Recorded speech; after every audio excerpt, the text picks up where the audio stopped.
live. Oh, aren't we lucky? We are so lucky. We've got like your mentor that I'm just like in love with as well. You're so lucky. He's the man. So officially, welcome, Tim Stevenson, aka Dynamic Shoulders, aka the Queen's Gambit of fitness. The whole of fitness. The whole of fitness. Lofty. Lofty. Yeah. I just refer to you as the Oracle on social media. Really? Yeah. I think that's Stop blushing, Tim. I'm going to start off with your Jens will look at me going, "Don't be so humble." You can see the flavour of what's to come. Yeah, I mean, what's your response to that? I've been I'm a reflective person, right? You guys know that, but you know that Dunning-Kruger curve where we talk a lot about imposter syndrome, and when you've been in something for a period of time, you hit that stage where you really don't think you know anything. I'm right in that slump at the moment. Like I've been in the fitness and strength and conditioning industry for 13 years now, I think. Something like that. I've been coaching since I was probably 12 years old, and I've hit that bottom of that point where I'm like, I don't think I know anything, and everything that I think about, talk about, share, I always think it's massively contextual. So everything that I'm going to put across, I kind of, it fits with my context and my journey, my experience. But that doesn't mean that it's going to be the same for you, because your context and journey experience is different. So I find myself more and more these days questioning everything that I think I know. Mm-hmm. And it's often coming down on the side of the fence of going, I don't think I really know anything, because I can know what I've experienced. But if I go and try and share that, it's got to be in a way where it kind of is also going to resonate with what your experience might be if I'm going to be an educator. And that's always going to be quite different. So I think I find myself asking more questions than giving answers these days. And everything that I do think I know, I probably hold quite lightly these days, which I think that's a good place to be. I'm comfortable in that place of not knowing a lot. But, you know, like you browse through social media and the people that you follow in strength and conditioning, and there's people talking about stuff that I've got absolutely no idea about. Like I know a reasonable amount about the stuff that I've exposed myself to over the last 12, 13 years. But I know very little about sprint mechanics and speed training. And I think it becomes somewhat overwhelming. And then when you guys like use nice terminology like the Oracle, which obviously makes me feel good about myself because it's nice to be thought of as you know a certain amount, I'm like, yeah, no, I don't feel like that. That's very interesting to hear, because obviously you come across as a very, I'm going to use the word humble, and I'm going to challenge you on what's your understanding of that word, but you come across as such a humble guy, but there's a air of confidence when you, as you would say, wax lyrical. And when you do speak, it's so authentic, it's so clear, and you do know your stuff. I struggle with the same thing, and oftentimes I might see something, and I guess the nature of social media is I'll see something and be like, I don't know what on earth that guy's talking about. And then I question everything that I'm saying, what's the context, what have you. But I always remind myself that there's someone out there who was in my position a few years ago who needs to hear what I know now, which has had a positive impact on the people we serve. And if we can somehow like pass down almost like this, I mean, you use the word Oracle, I love it, pass down the scroll of what we've just attained and like pass it down, that's quite beautiful, really. Yeah, just pick up on a few things. For Tim, it's like this. It is this continued pursuit for his own coaching practice and knowledge. Without people like Tim, how do the rest of us ever level up our game? Because it's people like you, to use Jen's analogy, passing on this, passing all this information back to us, because you've gone down that rabbit hole now to go and specialize in an area. And it might not be sprint mechanics, but I bet the coaches that are the experts in sprint mechanics cannot do what you do around the shoulder. Yeah.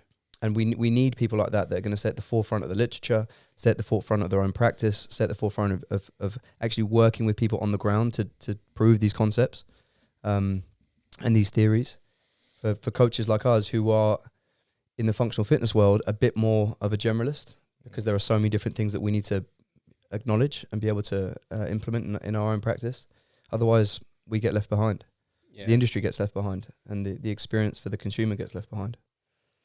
I think it's all you probably have a tendency to set yourself up against the peers, don't you? You see I'm a perfectionist, I'm ambitious, I want to go after and I want to be the best. Like that's the constant pursuit of trying to level up myself. So I have, like if I'm going to go and, when we started the School of Calisthenics, I said to Jacka, we can do it, but we're going to change the game. I'm writing and developing the shoulder course at the moment. I'm like, I'm going to write the best shoulder course in the world. That's what I'm aiming for. It may or may not be, but that's my benchmark. And I think we probably fall into the trap of comparing ourselves to the other people that we see as the best in the world, because that's who we're effectively who we're chasing, who we're competing with in our own minds. And you're right, 100% it is, who is that strength and conditioning coach or personal trainer who's 1 year into the industry, who's come off the back of an education course, which, apart from what you guys are now doing, but often have come in with a level of knowledge which is not enough for them to go and thrive in the industry. How can we then go and pass down that information? And often you're right, it is a check and challenge on yourself as to say, I'm talking to those people rather than thinking I'm talking to the people who are also comparing me to the best in the industry. And I think, but then the humility thing, to pick on your point, Jens, I think it's important. Like, what does humility mean? So I'm sorry to interrupt. What does it mean? What does it mean to you? So for me, I'm not going to give you a different dictionary definition, but what I would rather is other people sing my praises than having to sing them my own. Mm-hmm. That's what I'm after. If I do something today, like we did a little bit of work together today, I don't want to go out on social and go, I just absolutely smashed that.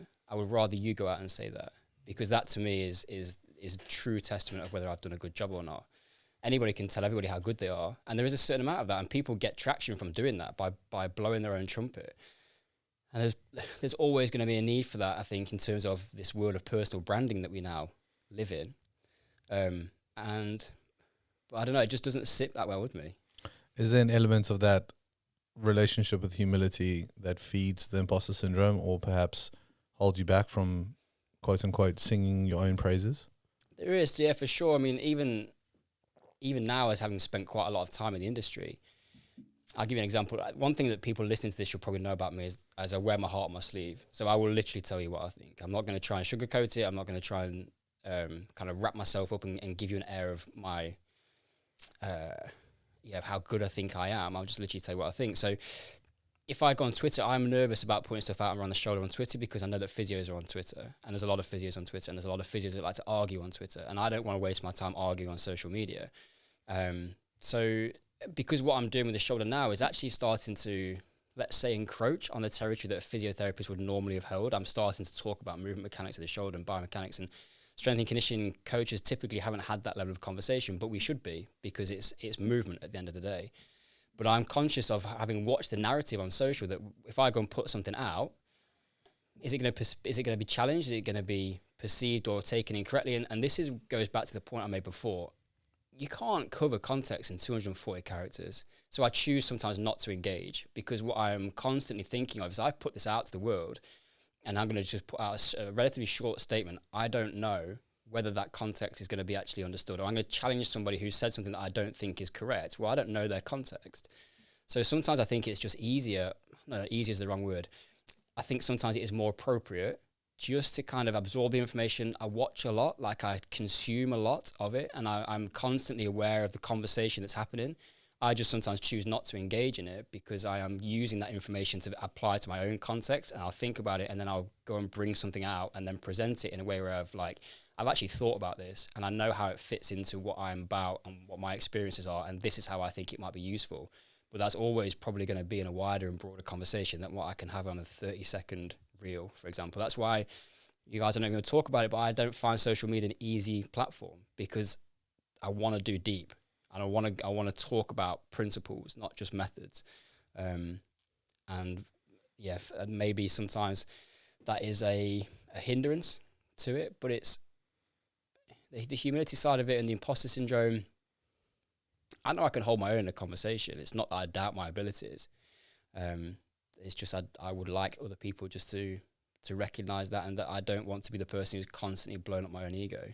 I'd rather if you guys tell me that I'll go home today. If you guys say I did a good job on the workshop today, I'll go home with an inflated ego. But it's because you thought that I delivered something of quality, rather than me going home and telling myself that I thought I did a great workshop, and you guys sat here going, Tim underperformed a little bit today. Wasn't that good? I don't think you even know what underperforming means. I think that was deep, right? Is that what you wanted? Like, yeah, I lay it all out. I think that's really profound. I think that is like that level of humility shows what a great coach is about. Like, a coach is not about sitting on the forefront and being the face of what goes on. It's about preparing the athlete or whoever they're with to go and be the person that takes all the glory. And I think that humility is part and parcel of the best coaches. They do a lot of the work. Obviously, the the athlete is the talent, but a lot of the work and the preparation and the thought process and getting that person ready is a selfless act. Yeah, I love that actually. That perspective is amazing, because essentially what you're saying is humility is knowing where you are and like being where you are, and, you know, where your feet are, and having the confidence to talk about what you have in the context with whom you work with, but not to pretend like you know something that you don't and sing your own praises kind of thing. Like you just said there towards the end as well, there's a huge level of confidence and a fierceness when you come onto something that you, or when a topic is brought up that you know about, and you're not afraid to deliver it like with a punchline. And again, I think that's really profound. It's like, it's almost like we go back to like, you've got two. What's the quote? You've got 2 ears and 1 mouth for a reason. Yeah, exactly. I think now's actually a good part to just be like, who are you? I think having been able to be privy to this kind of introduction phase of you a few times, I actually love hearing it from Ollie first and how he got to meet you. And then I'd love to hear about your work within Paralympics and things like that. I think the listeners would love to hear more about that as well. So it's over to me, is it? Over to you, good looking. I've done the intro on Tim a few times over, but for those that haven't heard it, so Oracle hero. I think, I don't really give praise to many people, but I went to university at a time when falling out the back of quote unquote full-time rugby as a young 18-year-old, injuring my knee, and what I thought was the dream was over. I went to university with a huge amount of resentment for everything I'd done for the last 4 or 5 years in the rugby space, and also just in general with gym work and fitness. So my first year there, that was amplified because I wasn't able to take part in everything that went on with rugby or the gym. I was kind of in this small campus gym away from the S&C suite where all these rugby players would go. They'd give me shit on nights out because I had this Saracens like strap line that came with me, but I couldn't prove anything because I was injured. So I was completely out the circle, doing my own rehab and doing my own weights and stuff in this little gym. Fast forward to my second year when I was now back fit and I got onto the scholarship program with the university, a company called Sport 981, which Tim worked for, were the people in charge of delivering the strength and conditioning to us. So Tim was then my first experience of getting back into being coached. I had these great strength and conditioning coaches at Saracens, which that environment was everything that I ever wanted, to then be able to relive it again through Sport 981. And I guess the team and the culture at university wasn't quite the same as where it was at Saracens, but Tim was everything he did. He wasn't working with the best athletes. He wasn't always the best environment for what he wanted to get across. And some people, tossed off the work because they weren't at university for that. But everything that he did was always of a standard that was like, that it meant something to me and it always resonated with me. So that, those 2 years of being coached by Tim were really like profound in my career as a rugby player. Little did I know I'd go on to go and play top level rugby again. And then when I finished university, through that delivery of Sport 981, I realised that if I was in the mindset of another injury can come at any time. What would be my career if it wasn't rugby? And I thought it would be coaching, strength and conditioning, working with elite level athletes, or at least people that wanted to be there. So I enrolled on the mentorship program that Sport 981 had. So I'd gone from being coached by Tim as the athlete and he was the coach, to then being mentored by Tim through my strength and conditioning qualifications. And again, he just had this way of communicating, taking the complex and making it very simple. And you could tell that he had a lot of worldly experience. And you could tell, again, it's always nice to be around people who know what they're talking about, but they deliver it in a way that doesn't make you feel stupid. And that was kind of that initial kind of interaction with Tim. And then ever since, we've just kept in contact. I think knowing where you are now and hearing that story, it just reminds you how important those foundations are.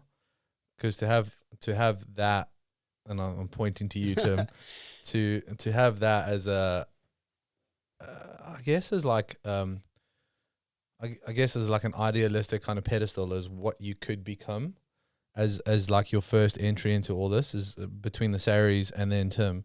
Is such an amazing way to kind of get you started. 100%. I think there's two pieces that I want to respond here. To take someone like me, like I say, who'd fallen out of this professional environment, to then get him back into feeling as though he could have another go at 21, 22 years old, when that isn't really how it works. If you fall out of the system from a young age, it's very hard to get back in. Like Tim was the catalyst for that. And secondly, now upon reflection of where the March On brands got to, he was he still is a big influence on Al's career. And myself and Alex both did the Sport 981 strength and conditioning internship together.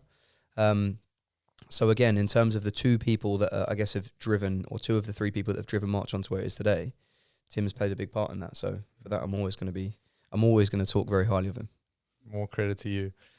Tim, I'd love to hear more about your work with Paralympic athletes. I believe there's one in particular that you've got a great story about. Could you share that? Yeah, firstly, just to come off of the back of what Ollie said, like Ollie was an outlier when he came into the squad. There was a lot of guys that were more interested in Wednesday night boozing than actually coming to a strength and conditioning session. And we got some rough times. Like the schedule was packed. We used to train on a Friday night at like 7:00 when most of the boys wanted to be in the pub, but Ollie would turn up and put a shift in. Like he was one of the best athletes I coached during that period of time at the university, because he was the type of athlete that I wanted to coach, and everybody else wasn't. Typically, well, not everyone, but a lot of the guys weren't. So and just I guess it's just that recognition. I don't know that like story. Ollie and I I've since we've kind of connected post the training. As I said, he's told it a couple of times. You talk about humility, but I'm sat here just being like, it makes me feel amazing, because I didn't know that at the time. But to be able to have that influence on somebody as a coach, that's coaching, right? Like we don't get the plaudits necessarily in the moment for an athlete's success or somebody who goes on to build a global fitness brand. But like to know that you're part of that story, that's coaching, right? And that's why we do it. And we probably don't necessarily, oftentimes with coaches, and probably in particularly in something like personal training, where you've got quite a transient culture where people will come for a period of time and go on. You might never know how you impacted that person's journey or relationship with fitness and health and well-being, and then how that improves their lifestyle and their ability to parent or whatever it might be. But these are like, I don't know, it's just it just sits back and goes, you know what that is? It makes me feel like warm and fuzzy inside when you hear those stories, and we don't hear them that often. The Paralympic stuff was something that I kind of fell into. I was working in sports development. So before I was in strength and conditioning, I was a professional scuba diving instructor, which means that I got paid to do it. I mean, there was sometimes nothing particularly professional about the lifestyle, but it was fun. I was in Australia and Zanzibar, and I came back and I got into sports development as a bit of a transition, working in coach education and coach development even back then. And then I eventually transitioned over into the same internship that Ollie did. And then for my UK Strength and Conditioning Association accreditation, I had to do a case study presentation. And in the sports development team, there was a guy called Richard Whitehead who who was working in that environment as well. And I said to him, look, do you need any help with anything? I knew that he was running at a good level. He'd been to the Paralympics previously as a sledge ice hockey player. So he said, yeah, he was interested in doing some work together. So I kind of had come out of this internship dealing with fully able-bodied participants. We hadn't really even touched about impairments and disability. And then I've got a guy who's a double leg amputee, amputated through the knee. So he has like patellas on both legs. But yeah, completely different to anything we'd seen before. So there was no textbook at that stage of going, how do you even screen somebody? Like we've done a load of work around musculature and hamstring and rectus femoris, and now you've not got a knee. And you're like, oh, well, what does that musculature now look like and what's it doing? But we started working, and what I've learned about myself over the course of my career, and still what I do now, is I'm inquisitive and curious. Like I like to explore and experiment, and I like complexity. And the one thing I loved about Paralympic sport was that nobody could tell me whether I was doing it right or not, which is a bit of a character trait of like, I want to be a bit original, and I like to innovate and do things that people haven't done before. That's just kind of part of my nature, I think. So Rich and I worked together. He was just gone under the marathon 3 hours limit. So I say a limit, so time. So just run a 2:57. We worked together for a couple of years. He went down to 2:42 for a marathon. So if anyone knows anything about marathon running, this is a guy with runs on his blades, straight legs, circumducts rather than hip flex extends. 2:42 for a marathon, that's shifting. 1:15, 1:14 for a half. And then we managed to then transition him over to track sprinting because there was no marathon event for a leg amputee in London 2012, and Rich wanted to compete. So he started running a bit of track. There was a 200-meter event. He managed to run a qualifying time, got selected, and then we had like probably about 10 months to transition from marathon training to sprint training. He then went out in London. Incredible race. I was there, fortunate enough to watch it. I was sat in the stands. And if you want to watch it, Google Richard Whitehead, T42, London 2012. You'll see a guy start And then the whole stadium went quiet because like London was big for the Paralympics, right? They had 80,000 people watching it, and every British athlete, there were no household names, no one knew who they were, but the fact they were British, they got a massive ovation. And Rich gets called out, everyone's all going wild. The gun goes, and he's literally last, like, because he's so slow out of the blocks. Everyone else has just got off in front of him. He felt the whole stadium, the energy just went, oh, he's not going to win. And then Rich was like, it's best described to me as he's like an American muscle car. He's refined his technique a lot now, but he came around the bend of the 200 meters and it's literally like back end, like hanging out, like coming through, drifting around the corner because it's just all over the place. But he hit the straight and went from last to first in like that 80 meters because his back end was just rapid. And the whole stadium, you can imagine that from a sporting thing of going, oh, he's not going to win. And then he crosses the line and wins the gold medal. The stadium just erupted. And I remember like turning around, I was right down trackside and I looked up and I was like, remember this. And to be in a stadium where the whole 90,000 people are going nuts for an athlete who I've like literally felt like I'd walked every mile with him because we'd started out on a very exploratory journey. I didn't know what I was doing, if I'm being honest. First thing I said to him when he come in the gym was like, take your legs off and can you balance on one leg? Who asks a leg amputee to take the legs off and balance? Like, no one does that. But it was just like, I need to see what you can do. So we'd really been through like a journey together. And the stadium erupted, and I can still feel like the tingles of what that was like. And that set me off now on this journey towards pursuing a performance level of coaching in Paralympic sport that I achieved in Rio 2016. So I came back from after London. I had 4 athletes that competed in London that I'd worked with. And then I said, I want to go to games. I want that experience of going to the Paralympics. And I was probably 12. I got selected in 2015 for the Paralympics GB team, so the core team. There was core sports science and medicine staff team. So I went there to run the holding camp in Belo Horizonte. That was amazing for me. I got the kit, I got the flight tickets, we went on recce's, I flipping loved it. I was in a performance team, it was amazing. And then in the September of 2015, I got a phone call from the performance director of paraswimming, and I'd been doing some work with some paraswimmers for a while, and he said, look, we're making a change to our S&C program, do you want to come in and lead the program? So I took the opportunity at that time.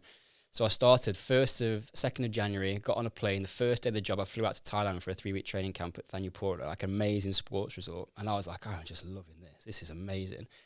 And then with that, working with the team, I then got selected as part of their staff to go into the games environment. So for Rio 2016, I went and ran the holding camp in Belo Horizonte, flew down to Rio, then did the 14 days, including a 10-day competition with the swim team in the village. And I was like, for an S&C coach to get to a Paralympic Games, or Olympic Games, is pretty like, it's an exclusive experience. Not many people go because typically the work is done at that point. We finish the work, we put them on a plane, do your taper, you're into competition. So to have that opportunity to go as what was effectively race preparation, to prime the guys ready for racing, to have that experience was like just unbelievable. And that was, for me, was the pinnacle. I was like, I can't go further than that. If I came out of that and was like, I can continue to do that, like I could continue coaching, put weights on bars for another 4 years and maybe go to Tokyo 2020.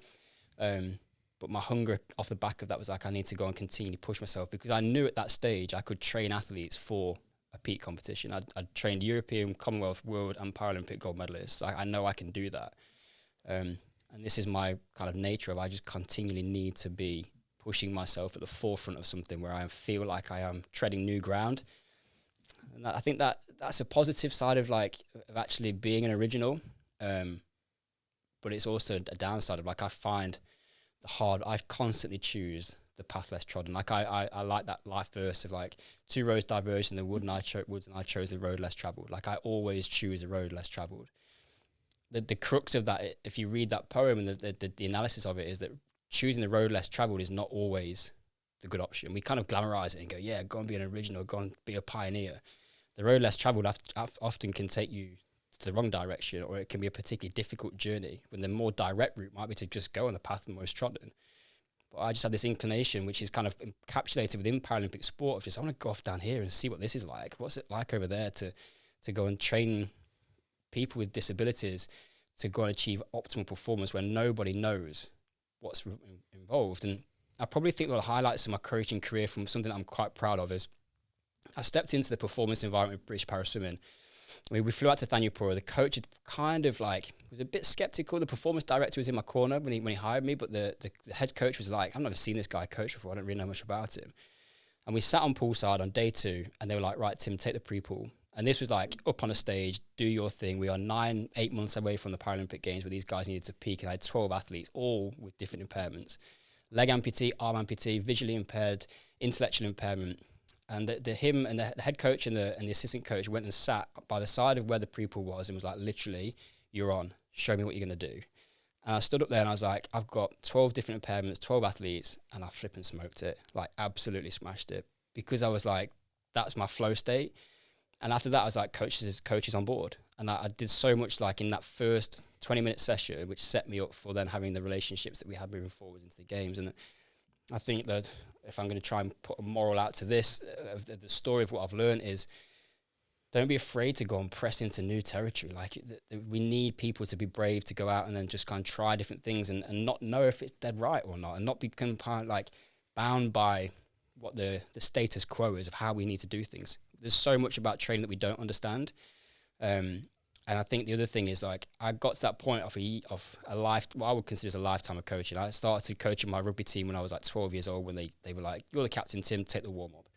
And coaching was a part of my career all the way through until that point. So from scuba diving into sports and everything that went along in between. And I just like, at that point had a certain amount of work which had made me to deliver my craft, and at a point where I needed to be on it. And I had the opportunity, and because of that, I got to the games.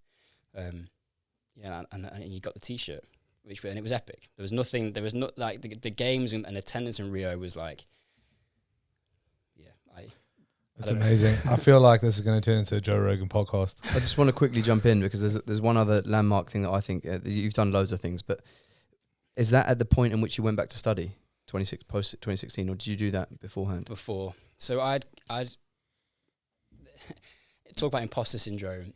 I studied business and management at university. I wanted to do sports science, but the advice at the time was do business. Because if you come out of a sports science degree, like you've got a sports science degree, like if you come out of business, you can do what you like. So I did business, kind of was okay. Like went off and was a scuba diving instructor / beach bum for 3 years, and then came back and got into strength and conditioning. But I had this thing where I was like, I don't feel like I have the credibility in the industry because I don't have the academic background. So I'd been doing some work with some athletes with cerebral palsy. I was super interested in how we can improve range of motion. If you can change the stride length of an athlete with cerebral palsy, who's got effectively excessive tightness in their lower body, let's take a sprinter. If I can just increase his running gait or stride length by 5 centimeters per stride, that's distance I don't have to run anymore. He doesn't have to run. So I went back to do my master's degree for 2 things really. The first one was to get that credibility that I felt like I needed to probably cure that imposter syndrome.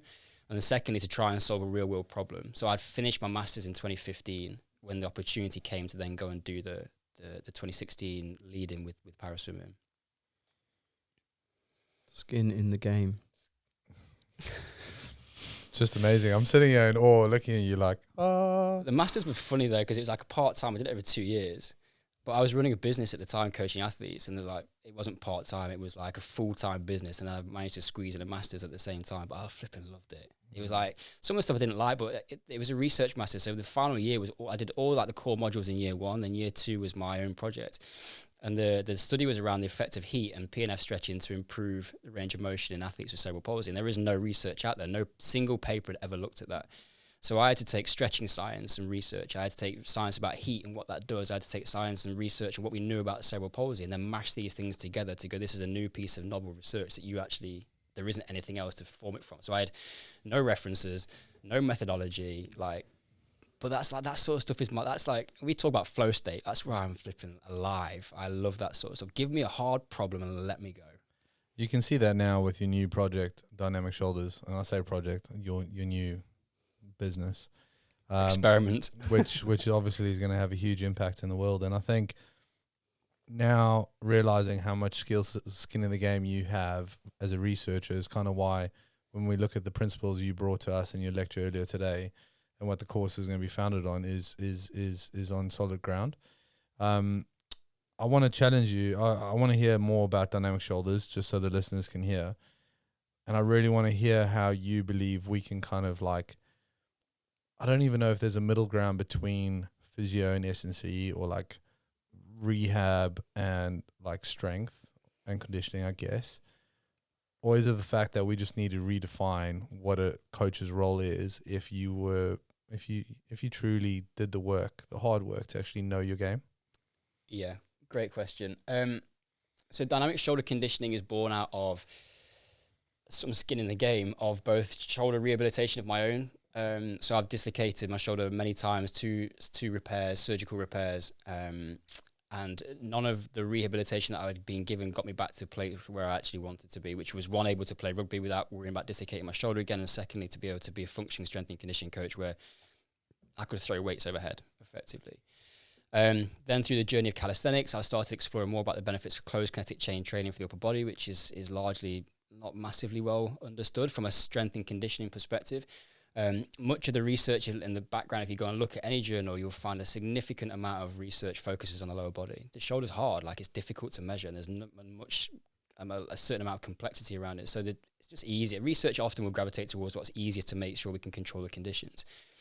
And I fixed my own shoulders through a lot of the work that I'd done through calisthenics, and I could now, so you could ask me any day of the week to go and do a human flag, which would put me in the same position that I would normally dislocate in previously, and I'd do it without a warm-up, no prep, no worries. And I'd learned a lot, and we were talking to a lot of people over the years of going, and they would say, when I do calisthenics, my shoulders feel way better. When I stop doing calisthenics, they get worse. So that kind of like prompted me to go, why is that? So I went to the research, did a lit review, wrote a paper like that I kind of just keep as a central spine of work, and I use it still now to this point of going, here's my central kind of like methodology, principles, basic level of understanding of then I can branch off. So dynamic shoulder conditioning is now trying to take that and broaden it out from just a bodyweight training perspective and put knowledge around the shoulder into the hands of strength coaches and fitness coaches. There's a lot of physios talking shoulders, but it stops at a point of often you're pain free. Now go back and do what you do. What will happen in that environment is the physiotherapist will discharge, if you want to call it that, an athlete. You'll go back to training. The return to training or return to play protocols are like not necessarily well understood. We're just basically trying to get to a point where we can go back to what we were doing before without pain. But arguably what we were doing before was part of what caused a problem as to why we had an issue with the shoulder in the first place. I think to your question around, can we bridge the gap between strength and conditioning and physiotherapy? We need to, and it comes from, and the same thing what you guys are doing with the PFCA, we need to upskill the knowledge of what people or coaches have. And we need to have the confidence to step into that role of somebody who has got a responsibility or an opportunity to enhance upper body performance and notice where we've maybe got some dysfunction or suboptimal patterns, or we've got a client who's coming in who's kind of in pain but able to train. That's still not a good place for us to be. But I want to take it from that place of going, okay, you've been discharged from a physiotherapist, or you are kind of, you've got a shoulder niggle but you're not injured, but you kind of, it's stopping you from progressing, and go, how do we do that? And how do we take that and move it forward to a point where we can get real progressive overload and we can get real progressive performance? So the strapline of dynamic shoulder conditioning is performance driven by design. I want to respect the design of the shoulder, which I don't think we do. We often take lower body principles and apply it to upper body training. We don't think about the different demands of the shoulder. We just load it like we load the hip. But you go and look at the architecture of the joints and you're going to see something quite different in terms of the basic kind of structural makeup of it. We can't get away with doing what we do to the lower body on the shoulder. So I want to take those principles, put some more knowledge in coaches' hands, empower them to sort of upskill themselves, to see the shoulder differently, to use different methodologies, but based on principles. Understand why we're doing those things. Not just like, here's 5 of the best rotator cuff exercises. They're all fine, they all work, but why? Why for that client? Why are you choosing that one? Where do we go next with it? And can we constantly think about this idea of, we're trying to progressively overload strength towards a task and environment. So what is your outcome? What do you want to do? Is it a rugby pitch? Do you want to go and play on the rugby pitch? Or do you want to go to a CrossFit competition or whatever it might be? What is the fundamental requirements that you're going to need from your shoulder to be able to deliver the performance that you want at that event? We know that we need to control the dynamics of the shoulder. So we need structural and dynamic stability. We also need high-end performance, power, speed, strength, whatever it might be. Those two things don't operate in isolation around the shoulder as far as I'm concerned. We have to scale the dynamics, the stability, in line with the power. Otherwise, we end up with this mismatch. We've got some level of mobility, we've got a ton of strength, and we've got stability somewhere languishing down the bottom, which we only ever really kind of top up with a little TheraBand X done a rotation once a week, but we're going to throw 80 kilos overhead without even thinking about it. But we're not, and then if we could do 85 or 90, we give ourselves a good old pat on the back, but we haven't done anything to specifically target the chassis, I want to call it that. We're too focused on horsepower, not enough focus on the chassis. Doesn't necessarily mean that we can't just be about performance, and we can't, I'm never going to be in a position where I say, don't do that movement, don't do some, like, don't throw that weight overhead, don't do that muscle up, don't whatever. I want to equip people to do the things they want to do with the shoulders, and I believe they're possible. What we need to do is just make sure that the training program is taking us in that direction. And I quoted in the workshop today, it's that Oscar Wilde quote of success is a science. If you create the conditions, you get the result. We just need to create better conditions for the shoulder to be successful, and we'll get the result that we want. I love that. I think just hearing you talk and how amazing this all is, my mind kind of drew back to that moment that you said that you were like in the stadium, you're like, remember this. And we talk about how coaching is so selfless, but even what you're doing, and it's a huge virtue with everything that Ollie and I are doing within the PFCA, is there is impact. Yeah, there's tremendous impact. And like the amount of people that you get to impact through what you're doing is unbelievable. And you will never know how much it impacts others. And you know, nor will we. Every now and then we get one of these messages and we're like, oh, that's wow. You know, it's like it's quite humbling and rewarding at the same time. But I think what I'm really excited with everything that you're doing is just like how good of an impact this is going to be as an industry, as a consumer, you know, as a standard. I think it's bloody exciting. It's bloody exciting. Yeah, I think Tim's gone away and done the dog work for us as coaches. And I think, to your point earlier, for most coaches to get the insights and just the understanding of how the shoulder should work, we go to physios and, you know, healthcare professionals like that. But they don't understand what we're trying to do with our clients and the needs of the environment that we're in. So there is continually a mismatch between, okay, they're pain-free, now I can throw them back into doing these kind of exercises. But what you're doing is coach to coach, taking all of that, distilling it down into how we can actually integrate this into whatever that environment may be. And I think that it's gold for us as coaches. There's been a big sort of like conversation within the physio community over the years of people coming in and going strength and conditioning for physiotherapists, because they recognise that there's a lack of quality information and also training within your base level physiotherapist degree and continuing education, which is actually about performance training, loading principles and the strength and conditioning science. So people are moving into that space to try and upskill physiotherapists. But I think there's a need for the strength and conditioning coaches and personal trainers who have got all of that knowledge and can do amazing things. Why don't we just go back and go a little step further back, like inverted commas, than what we would typically see as our remit, own that corrective exercise a little bit more around the shoulder. But you know why we don't do it? Because no one knows what they're doing with the shoulder. Like it's a lack of confidence that we don't actually know what the scapula should be doing. We don't know how to identify dysfunction, because in a lot of training, and I reflect back on my own, when I say this, it's just not covered enough. Like there's not enough detail there for people to really have confidence. We can fix an ankle or a knee or a hip because it's actually a little bit simpler. Shoulder's hard, and to know what you're doing requires a little bit more investment in understanding the principles of what the shoulder should do, what good quality shoulder movement looks like, and then taking that and going, well, how do we scale it? Whilst we respect that design, as I talked about before, let's scale it in a way which is respectful to how the shoulder is actually designed. Even the language, I mean, coming up as a personal trainer, or it's always just been, the only thing we hear pertaining to the shoulder is rotator cuff. It's all we hear because we hear it from physios. But all of a sudden we're talking about a scapula. Like the onus is on that, right? And then everything else that comes from that. And we spoke about spine and rib cage. So I think we're just going that level deeper. And like you said, it's going back to a place where we can now facilitate real change and actually put them on a trajectory that's far going to surpass where they were before. Because where they were before was on a trajectory just back to an injury. And I think the important thing as well, I'm very much trying to kind of steer this in the direction of, I don't want it to become a clinical conversation. It's not about removing somebody from a training environment and going, right, let's go and lie on a couch and we'll do some isolated activation of subscapularis. Like that's not where we need to go. Where we need to go is let's identify where these opportunities are for optimization of our upper body mechanics, And let's just maybe look at different ways that we could do that. And I talk a lot about rethinking. It's something I'm massively passionate about. And probably back to what I said to start off with, it reflects where I think I am in my career in terms of knowledge, constantly questioning what I think is true. And if you do that, then if you're able to question, then you're able to change your mind. And there's nothing wrong with changing your mind. Like, I actually want to be wrong from what I was before. Because if I still think what I was doing 10 years ago was right and the best way to do it, I haven't learned anything. There's got to be different ways to do it. I might take some principles and go, do you know what, that's tried and tested. I still program in a very similar way as I did 5-10 years ago in terms of what I want to see on a program, the components that I know work and how these things fit together. But that's the science of it. The art is what has really changed and evolved.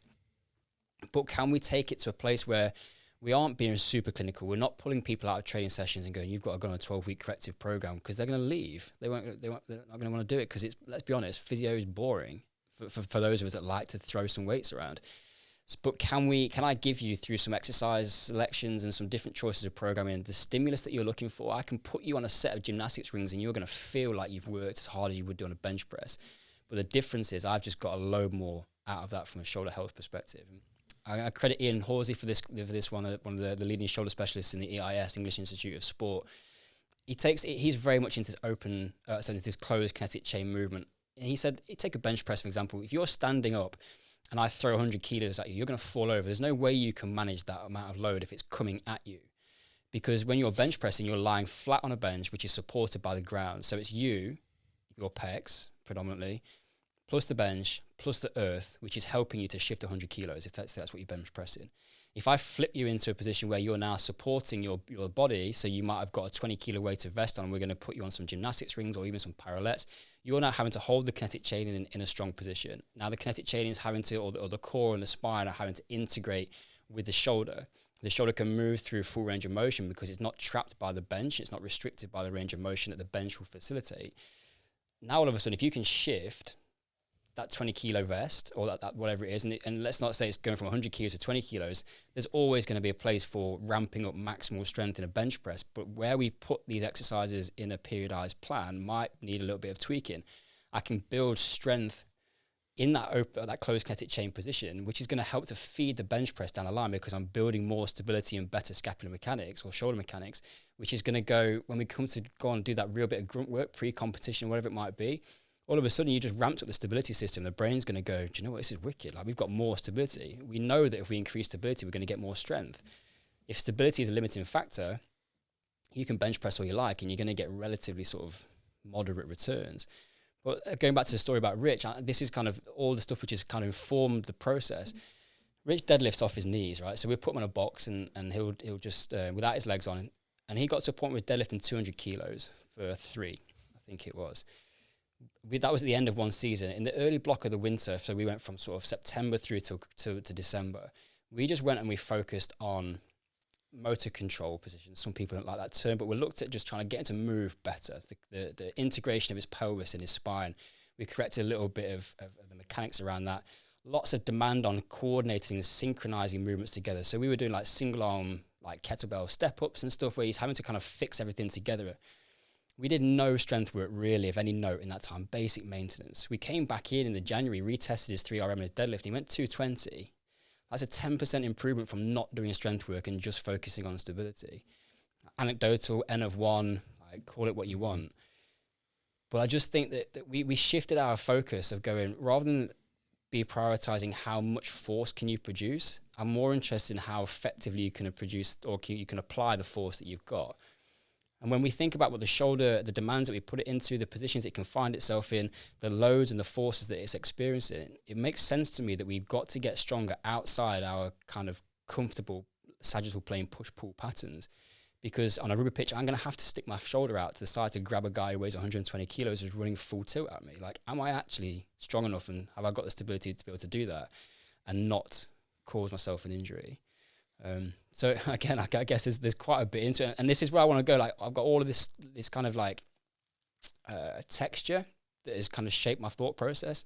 But ultimately, what I want to do is bring it down to a point and go to you as a coach, just do some more stuff on the rings, because that's I know that from diving into the literature, the thought process, and the philosophy and the rationale behind it all, that this is just what you need to do. If you want to learn a little bit more, then okay, let's start to unpick it so you can have more impact and you can improve yourself as an artist. But it's always going to be that thing for me of just going, here's what I want to put the tools in the hands of coaches so that they can make a change. I love that. Well, I mean, I guess there's going to have to be an episode 2 of this because we can go all day. But just to kind of put it, quote unquote, on paper, and when is the course live? So the course is now, Corin, my wife, and I working together. Corin's an incredible digital marketer, project manager. And she is the best project manager that I've ever met. So she has set the deadline of January launch. But it's going to be an online sort of learn at your own pace experience. It's big. Like it's going to be an investment of time, but I'm starting it at a place where it will be. I'm kind of framing it and going. It might be the only shoulder course that a lot of people ever need to do. It will tell you everything that you need to do to make a massive impact in your coaching prescription and coaching craft. And then there'll be bolt-ons and stuff from there for those that want to specialize a little bit more.